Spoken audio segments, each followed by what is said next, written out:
ಒಬ್ಬ ಬಾಳೆಗಾಯಿ ಇಲ್ಲ ಅಂದಿದ್ರು ಇವತ್ತು ಬೆಂಗಳೂರು ಹಿಂಗಿರೋಕ್ಕಾಗ್ತಿತ್ತ?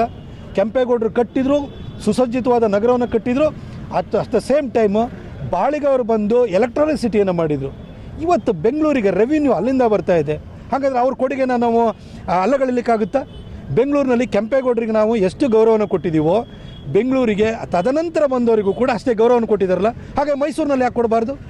ಬೆಂಗಳೂರಿನಲ್ಲಿ ಒಂದೊಂದು ರಸ್ತೆಗೂ, ಒಂದೊಂದು ಸರ್ಕಲಿಗೂ, ಒಂದೊಂದು ಈಜ್ಕೊಳಕ್ಕೂ ಕೂಡ ಬೇರೆ ಬೇರೆ ಹೆಸರುಗಳನ್ನ ಇಟ್ಟಿದ್ದೀವಿ, ಬೇರೆ ಬೇರೆ ಸಾಧಕರನ್ನು ನಾವು ರೆಕಗ್ನಿಷನ್ ಮಾಡಿದ್ದೀವಿ.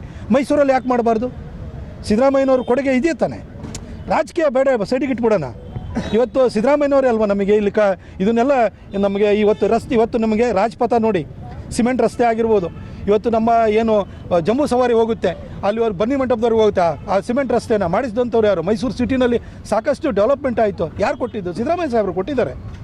ಇವತ್ತು DC ಆಫೀಸಿಂದ ಹಿಡಿದು ಇಂಥ ಹಾಸ್ಪಿಟಲ್ಗಳು ಪ್ರತಿಯೊಂದಕ್ಕೂ ದುಡ್ಡು ಕೊಟ್ಟಿದ್ದಾರಲ್ವ. ಅದಕ್ಕೋಸ್ಕರ ಈ ಸಣ್ಣತನವನ್ನು ಬಿಡೋಣ. ಅವ್ರ ಕೊಡುಗೆನೂ ಕೂಡ ಇದೆ, ಅವರಿಗೂ ಗೌರವನ ಕೊಡೋಣ. ಅವರನ್ನು, ಸಿದ್ದರಾಮಯ್ಯ ಸಾಹೇಬ್ರನ್ನ ಕಾಂಗ್ರೆಸ್ಸಿನ ಒಬ್ಬ ರಾಜಕಾರಣಿಯಾಗಿ ನೋಡಬೇಡಿ. ಅವರನ್ನು ಮೈಸೂರಿನ ಒಬ್ಬ ಸುಪುತ್ರನಾಗಿ ನೋಡಿ. ಮೈಸೂರಿಗೆ ಮಹಾರಾಜರ ತದನಂತರನೂ ಕೂಡ ಸಾಕಷ್ಟು ಜನ ಕೊಡುಗೆನ ಕೊಟ್ಟಿದ್ದಾರೆ. ಮೈಸೂರಿಗೋಸ್ಕರ ದುಡಿದಿದ್ದಾರೆ, ಬೆವರು ಸುರಿಸಿದ್ದಾರೆ. ಅವರಿಗೂ ಕೂಡ ಸೂಕ್ತ ಗೌರವವನ್ನು ಕೊಡುವಂಥದ್ದನ್ನು ಮೈಸೂರಿಗರಾಗಿ ನಾವು ಮಾಡೋಣ. BJP ಅವರು, ಕಾಂಗ್ರೆಸ್ ಅವರು, JDS ಅವರಾಗಿ ಮಾಡೋದು ಬೇಡ.